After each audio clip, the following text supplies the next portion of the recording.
The forest was alive with faint echoes, each whisper of leaves telling her that the hunt was close. Her kind revered this ritual. To track the elusive human was a mark of honor, the proof of skill and dominance. Her talons brushed the soil, tracing broken twigs, the faint imprint of boots, the warmth of fading footprints still lingering in the earth. Every sign told her she was closing in. She imagined his panic, the rising fear that prey always carried when the huntress drew near. It gave her pride, a reminder of her place in the order of predators and prey. Humans were said to be clever but fragile, deceptive yet breakable. Her pulse sharpened at the thought of victory.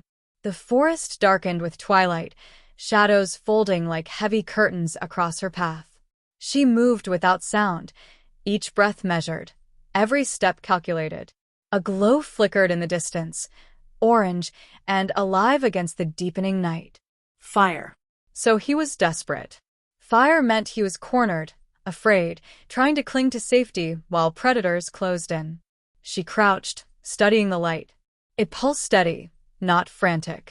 Odd. No signs of hasty defense, no barriers, no traps that her eyes could read.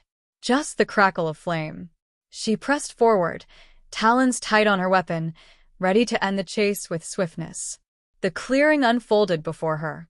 There he was, the human, seated with calm posture, his face relaxed, stirring a pot over the flames as if the forest held no danger. He hummed lightly, a sound without fear, a sound of routine and ease. The scent of cooked food drifted toward her, strange yet disarming, tugging at instincts she didn't expect. He did not spring to his feet, did not fumble for a weapon, did not even glance at her with terror.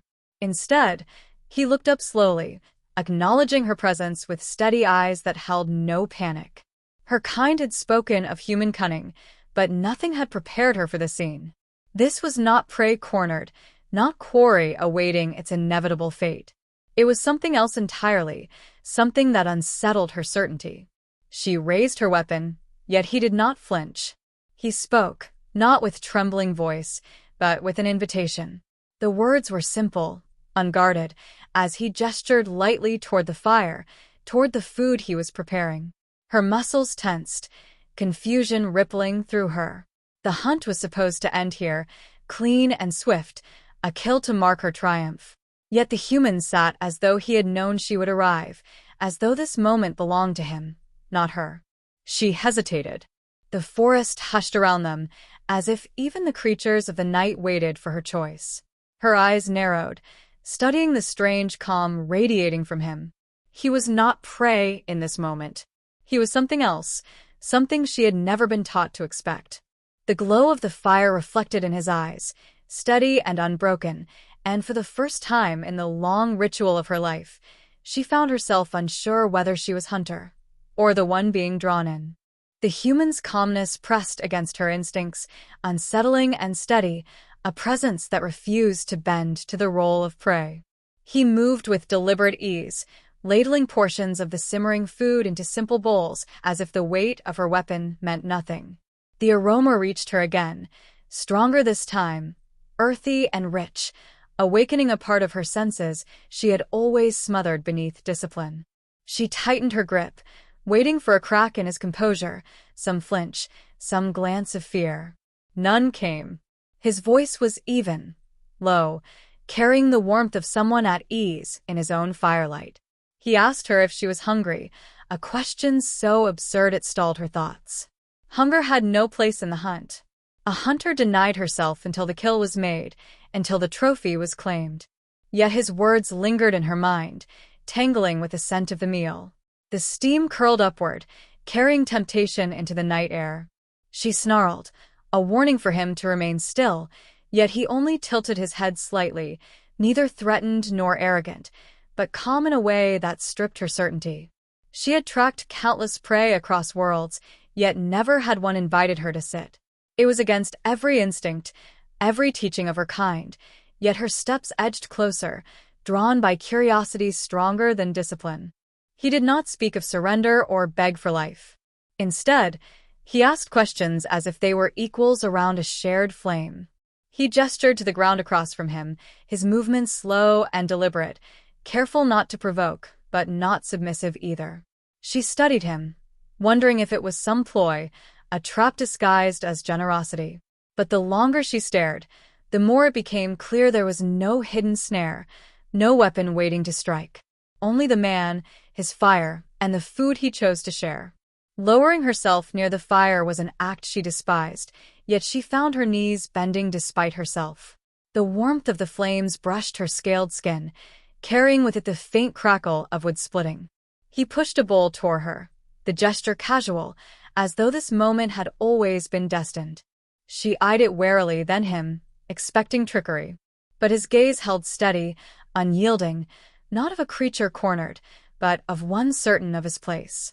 Slowly, she extended her claws and drew the bowl closer. The scent was overpowering now. Steam clouded her vision for a moment, carrying flavors she could not name, but which pulled at her deeper instincts. She raised the spoon to her mouth, cautious, ready to recoil if poison bit her tongue. But the taste burst with richness, warmth spreading through her body, a surge of energy that startled her. Her eyes widened, betraying her surprise. He noticed, but said nothing, returning to his own bowl as if nothing extraordinary had occurred. The silence between them thickened, but it was not hostile.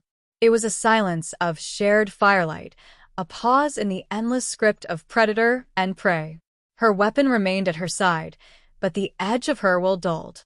She tasted again, slower this time, savoring without admitting it. Each bite fractured her certainty, eroding the barrier between what she was taught and what she now experienced. She should have killed him where he sat, should have marked her triumph, but each mouthful chained her weapon to the earth.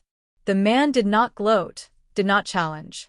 He simply ate beside her, as though it was natural for a hunter and hunted to share the same flame. Her eyes flicked to him often, trying to pierce the veil of his calm. Was this defiance? Was this some human form of dominance, refusing to play the role assigned by the hunt? Or was it something simpler, something her people had never considered? He caught her gaze once, held it with steady eyes, and she felt the heat of the fire spread into her chest, unsettling in its gentleness. The night grew deeper, shadows stretching long, but around the campfire there was only warmth, only the fragile thread of peace neither of them chose to sever. When at last her bowl was empty, she set it down carefully, her claws brushing the earth. Her instincts told her she had failed her role, that the hunt was broken.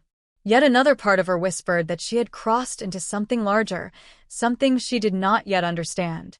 The human leaned back, unthreatened, watching the flames with quiet ease. She had not killed him, yet she felt no loss. Instead, a question gnawed within her, whether the true victory was not in the strike, but in sitting here at all. The fire burned low, its glow steady against the dark, and silence stretched between them, yet it was not empty. She had expected fear to be her reward, but instead she sat across from him, tasting a quiet she did not know could exist. He spoke first, his voice unhurried, as if words themselves were companions rather than weapons. He told her he had known she was following, every step of the way, that the forest itself carried her presence. Yet he had not run. He had not built snares or armed himself for a desperate fight.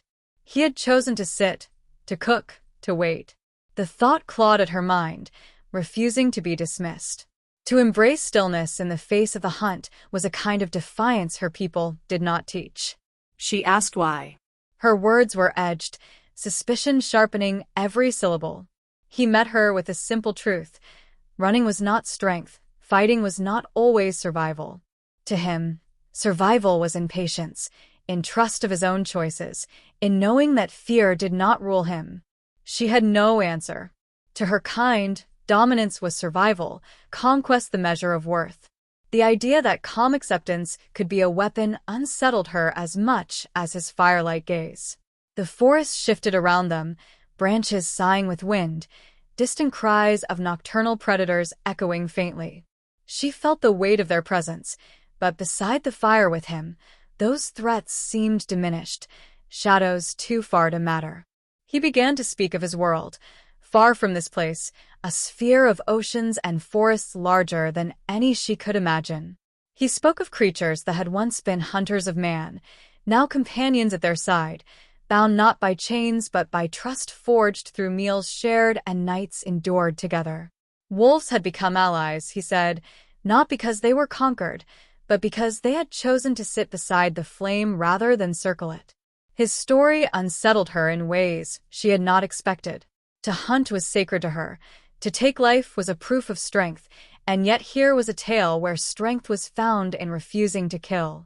She confessed, though not without hesitation, fragments of her own upbringing. She told him of the trials that shaped her people, of the cold eyes of elders watching as younglings proved themselves with blood, of how every path to honor was paved with dominance. As she spoke, she realized how rigid her truths sounded against the soft patience of his fire. He did not judge, only listened, nodding as though her words held weight beyond violence. A sound split the night, low and guttural, too close to ignore. Her head turned sharply, instincts flaring, weapon ready. From the trees came rustling, the telltale steps of something large. The human did not rise in fear, but his hand slid quietly to a length of wood at his side, not a weapon of war, but one of defense.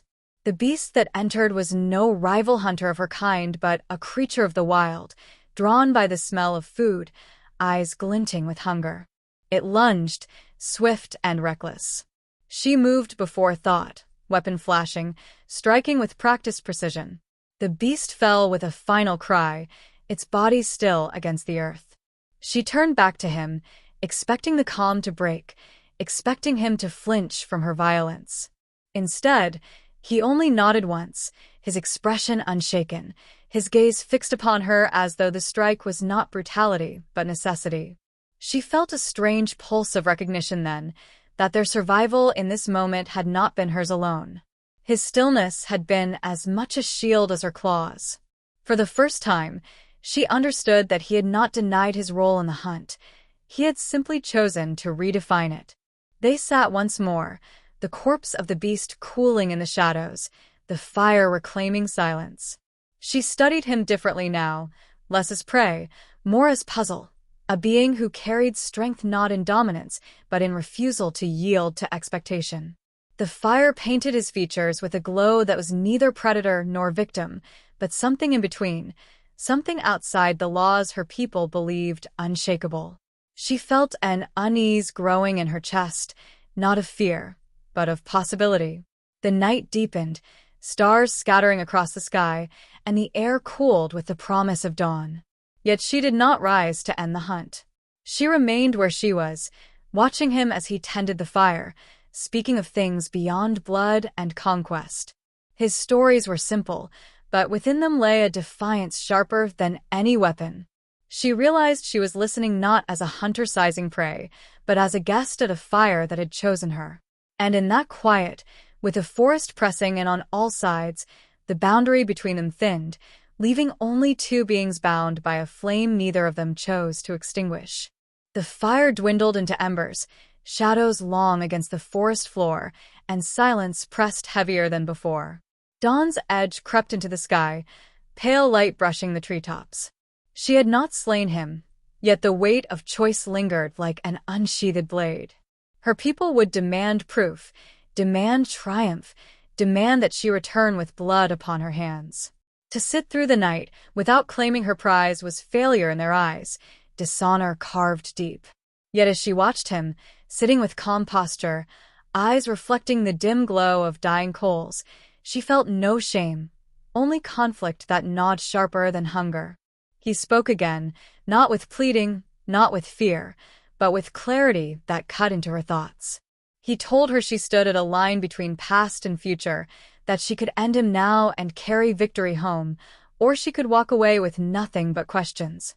Yet, he said, there was another path, one her people had never taught, one her instincts resisted, but one that shone as clearly as the rising sun.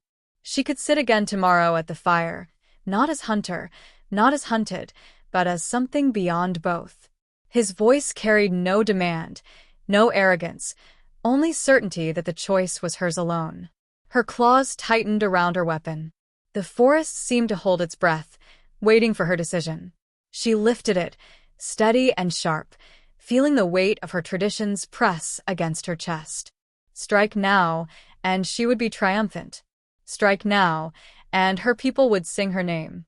Yet her gaze fell on him, still and unyielding, offering no resistance. He was not prey cowering beneath her. He was not predator waiting to strike. He was something else, a mirror showing her the narrow cage of the path she had walked all her life. For a long moment, the blade hung suspended between duty and defiance. She lowered it, not out of weakness, not out of hesitation, but with deliberate certainty. The weapon sank into the soil, and the sound of its weight against the earth was louder than any cry of victory. She saw no defeat in his eyes. Instead, she saw acknowledgement, a quiet recognition that she had chosen something larger than conquest. Her chest tightened with the realization that the hunt had ended, but not in the way her people had demanded. The true trial was not in taking life, but in sparing it. The forest stirred, birds calling as dawn widened across the horizon. Light spilled over the clearing, casting fire into gold. She looked at him once more, searching for the prey she had expected, the weakness her kind promised she would find. But there was none. He was human, fragile in form yet unbreakable in spirit, and she could not deny that it was his calm defiance that had unmade her certainty. Humanity's strength was not in claws, not in weapons, but in this unshakable refusal to bend to fear, even in the face of death. She rose, not as victor, not as defeated, but as something altered. Her people would not understand. They would call it failure, call it betrayal. Yet the firelight still warmed her skin, and she knew that walking away was not surrender. It was evolution. She turned to the forest, the path home still open, but her steps faltered. For the first time, the thought of returning to the old order felt small, hollow, a shadow of what strength could be. His voice reached her again, steady, unshaken, carrying more weight than any roar of triumph. He told her the fire would still be there tomorrow, that the choice to sit again would always be hers. She did not answer, but the thought burrowed deep, sharper than any blade. Perhaps the hunt was never about blood. Perhaps it was about the courage to see strength in a form her kind had always dismissed. The sun rose higher, painting the world in light, and she left the clearing with her weapons still buried in the earth. The forest seemed different now, less hostile, less narrow, as if the simple act of choosing had shifted its weight. She carried no trophy, no victory to parade before her kind, but she carried something else, an understanding that could not be measured in scars or blood. Humanity had shown her that prey could look into the eyes of a predator and offer not fear, but fire. And fire, once seen, could not be forgotten. Long after she vanished into the trees, the campfire's smoke curled upward, a beacon against the sky, a mark of defiance and welcome both. And she knew, though she would not admit it aloud, that the hunt had not ended in that clearing. It had only changed its shape. The predator had come seeking prey, but what she found instead was a strength greater than dominance, a strength that made her wonder if tomorrow, and every tomorrow after, she would choose the fire again.